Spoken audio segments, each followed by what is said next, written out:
जोहार साथियों, एक बार फिर से स्वागत करता हूं मैं आप सभी का अपने YouTube चैनल पर। इस वीडियो में आज हम जानेंगे झारखंड लोक सेवा आयोग के सिलेबस के बारे में। आप सभी को जैसा कि पहले से जानकारी है, जेपीएससी का जो 4 एग्ज़ाम है वो एक साथ होने जा रहा है और जल्द ही उसका विज्ञापन आने वाला है। तो एक चरणबद्ध तरीके से और एक सही दिशा में तैयारी करने के लिए सिलेबस को जानना सबसे महत्वपूर्ण होता है किसी भी एग्ज़ाम के लिए। तो आज हम इसमें जेपीएससी के सिलेबस को जानेंगे। वीडियो की शुरुआत हम करते हैं इस बात से कि जेपीएससी जो एग्ज़ाम लेती है, अर्थात झारखंड लोक सेवा आयोग जो एग्ज़ाम लेती है, वह कितने चरणों में होता है और एग्ज़ाम का पैटर्न क्या है। झारखंड लोक सेवा आयोग जो है वह सबसे पहले प्रारंभिक परीक्षा यानी कि पीटी का एग्ज़ाम कराती है, उसके बाद मुख्य परीक्षा कराती है, उसके बाद साक्षात्कार या इंटरव्यू का एग्ज़ाम होता है। इन 3 चरणों में परीक्षा पूरी की जाती है। प्रारंभिक परीक्षा जो है उसके 2 पेपर होते हैं। पहला पेपर जो है वह सामान्य अध्ययन का होता है और दूसरा पेपर भी सामान्य अध्ययन का होता है। सामान्य अध्ययन 1 और सामान्य अध्ययन 2, दोनों ही पेपर में 200 अंक होते हैं। मुख्य परीक्षा जो है वह 6 पेपर का होता है। इसमें 6 पेपर होते हैं, जिसमें से पहला पेपर जो होता है वह भाषा होता है। इसमें इंग्लिश और हिंदी से प्रश्न होते हैं। यह क्वालिफाइंग होता है, सिर्फ इसको पास करना होता है। यह 100 अंकों का होता है। दूसरा पेपर भी भाषा का होता है। इसमें किसी एक भारतीय भाषा का चयन करना होता है। और बाकी 4 पेपर जो होते हैं वह विषय आधारित होते हैं। प्रत्येक 200 अंक का होता है और साक्षात्कार 100 नंबर का होता है। आज हम इसी आधार पर जानेंगे कि कितने नंबर का एग्ज़ाम जो है वह लिया जाता है और किन किन क्षेत्रों से प्रश्न पूछे जाते हैं। पहला जो है वह सामान्य अध्ययन पेपर 1। इसके अंतर्गत 100 प्रश्न पूछे जाते हैं। 100 प्रश्न पूछे जाएंगे, जिसमें से प्रत्येक जो है वह 2 नंबर का होगा। इस प्रकार से यह टोटल 200 नंबर का होगा और इसके लिए निर्धारित जो समय है वह 2 घंटे की होगी। इसके अंतर्गत जो है वह पहला जो है जिस क्षेत्र से आता है वह है भारत का इतिहास। इसमें कुल 15 नंबर के प्रश्न होते हैं।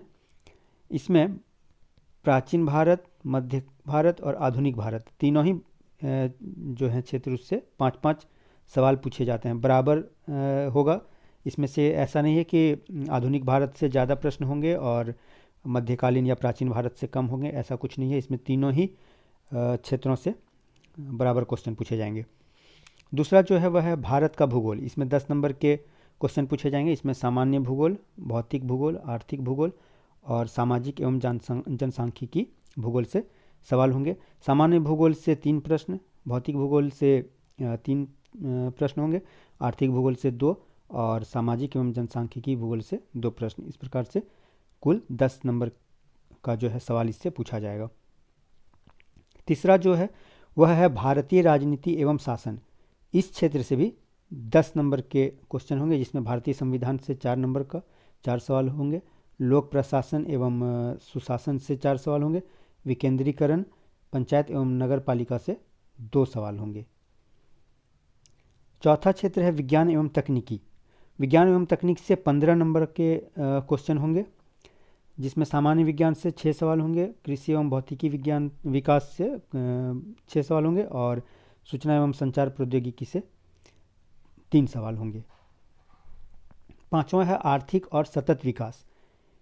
यह 10 नंबर का होगा। इसमें से भारतीय अर्थव्यवस्था की मूलभूत विशेषताएं, इससे 4 सवाल होंगे, सतत विकास और आर्थिक मुद्दे, इससे 4 सवाल होंगे और आर्थिक सुधार और वैश्वीकरण से भी 2 सवाल होंगे। इस प्रकार कुल 10 नंबर के सवाल पूछे जाएंगे। छठा जो है वह है झारखंड का इतिहास, भूगोल, समाज, संस्कृति और विरासत। हालांकि झारखंड का जो है वह पेपर 2, जो सामान्य अध्ययन का हमारा पेपर 2 होगा, उसमें विशेषकर झारखंड से ही प्रश्न पूछे जाएंगे, लेकिन पेपर 1 में भी कुछ सवाल झारखंड से होंगे। कुल 10 नंबर के सवाल झारखंड से होंगे, जो इतिहास, भूगोल, समाज, संस्कृति और विरासत के क्षेत्र से पूछे जाएंगे। अंतर्राष्ट्रीय और राष्ट्रीय घटना यानी कि करंट अफेयर्स जो हैं उसके ऊपर 15 नंबर का सवाल होगा, और विविध 15 नंबर का होगा, जिसमें पुरस्कार, खेलकूद, शहरीकरण, संयुक्त राष्ट्र संघ एवं अन्य अंतर्राष्ट्रीय संगठन, आपदा प्रबंधन, मानवाधिकार आदि क्षेत्र शामिल होंगे। अब हम देखते हैं अध्याय सामान्य अध्ययन का जो पेपर 2 है उसको। सामान्य अध्ययन के पेपर 2 में भी 100 प्रश्न होंगे, प्रत्येक प्रश्न 2 नंबर का होगा। इस प्रकार से कुल 200 अंक इसमें भी होंगे, और समय इसके लिए भी 2 घंटे दिया जाएगा। इसमें जो है वह झारखंड का इतिहास, पहला जो है क्षेत्र वह झारखंड का इतिहास, इससे 8 सवाल पूछे जाएंगे, 8 नंबर के। इसमें मुंडा शासन व्यवस्था से 1 प्रश्न होगा, नागवंशी शासन व्यवस्था से 1 प्रश्न होगा, पहाड़ा पंचायत शासन व्यवस्था से 1 प्रश्न होगा, मांझी परगना शासन व्यवस्था से 1 प्रश्न होगा, मुंडा मानकी शासन व्यवस्था से 1 प्रश्न होगा, और ढोकलो सोहोर शासन व्यवस्था से 1 प्रश्न होगा, और जातीय पंचायत शासन व्यवस्था से 1 प्रश्न होगा। इस प्रकार से कुल 8 नंबर के प्रश्न इसमें पूछे जाएंगे। दूसरा जो है वह है झारखंड आंदोलन। झारखंड में जो प्रमुख आंदोलन हुए हैं उससे 7 नंबर का प्रश्न पूछा जाएगा, जिसमें झारखंड के सदान से 1 प्रश्न होगा, झारखंड के आदिवासी से 1 प्रश्न होगा, झारखंड के स्वतंत्रता सेनानी से 1 प्रश्न होगा, झारखंड के विभूति 2 प्रश्न इससे होंगे, और झारखंड आंदोलन एवं राज्य गठन से 2 प्रश्न पूछे जाएंगे। तीसरा होगा झारखंड की विशिष्ट पहचान से। इसमें 5 नंबर के सवाल पूछे जाएंगे, जिसमें झारखंड की सामाजिक स्थिति से 1 प्रश्न, झारखंड की सांस्कृतिक स्थिति से 1 प्रश्न, झारखंड की राजनीतिक स्थिति से 1 प्रश्न, झारखंड की आर्थिक स्थिति से 1 प्रश्न, और झारखंड की धार्मिक विशिष्टताएं एवं पहचान से 1 प्रश्न पूछे जाएंगे। चौथा जो है वह झारखंड का लोक नृत्य, साहित्य, संगीत, वाद्य, दर्शनीय स्थल एवं आदिवासी संस्कृति, इससे 5 नंबर के सवाल पूछे जाएंगे, जिसमें से लोक साहित्य से 1 प्रश्न होगा, पारंपरिक कला एवं लोक नृत्य से 1 प्रश्न होगा, लोक संगीत एवं वाद्य से 1 प्रश्न होगा,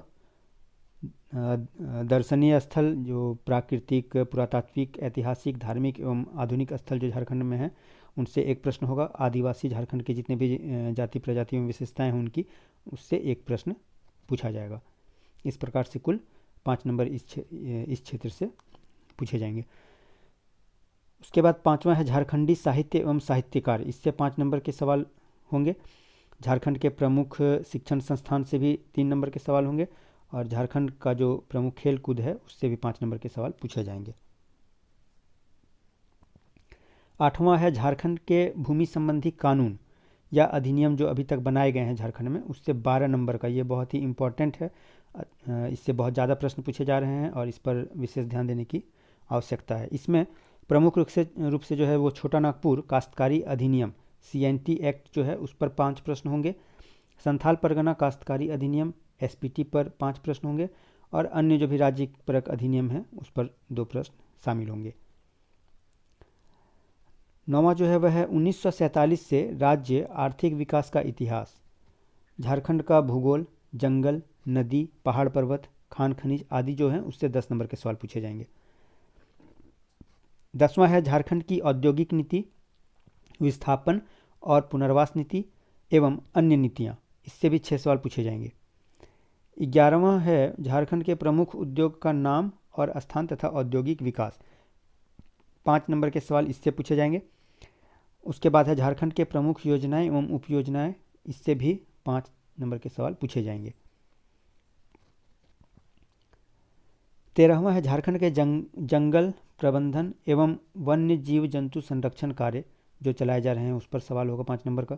झारखंड के राज्य पर्यावरण संबंधी तथ्य, हो रहे पर्यावरण परिवर्तन एवं उसके अपशमन एवं अनुकूलन से 7 नंबर के सवाल होंगे। झारखंड से आपदा प्रबंधन जो है उस पर 5 नंबर का होगा, और झारखंड से संबंधित विविध तथ्य एवं समसामयिक घटनाएं, उससे भी 7 नंबर का सवाल होगा। अब हम देखते हैं मुख्य परीक्षा। PT पास करने के बाद आप मुख्य परीक्षा के लिए क्वालिफाई करते हैं। मुख्य परीक्षा में 6 अनिवार्य पेपर होंगे। 6 पेपर में से 2 पेपर जो है वह भाषा से संबंधित होगा, जिसमें से पहला पेपर जिसमें हिंदी और इंग्लिश बताया था उस पर 100 अंक होगा, और जो पेपर 2 है वो 150 अंकों का होगा। पेपर 1 के अंतर्गत सामान्य हिंदी और सामान्य अंग्रेजी जो कि क्वालिफाइंग है, सिर्फ इसमें सिर्फ पास करना है, यह पेपर शामिल है। और दूसरा पेपर जो है वो भाषा से संबंधित पेपर है, कोई एक भारतीय भाषा का आपको चयन करना है, और इसके लिए 150 अंक निर्धारित किए गए हैं। उसके बाद 4 अन्य जो हैं वह विषय आधारित हैं पेपर, उनमें से 200 अंकों का प्रत्येक पेपर होगा, जिसके ऊपर हम आगे देखते हैं। विषय आधारित जो है पेपर, उसमें पहला पेपर जो है इतिहास एवं भूगोल से है, यह जो है टोटल 200 अंकों का है। दूसरा जो है वह भारतीय संविधान, राजनीति शास्त्र, लोक प्रशासन एवं सुशासन से है, उसमें भी 200 अंक हैं। तीसरा है भारतीय अर्थव्यवस्था, वैश्वीकरण, सतत विकास, यह भी 200 अंकों का है।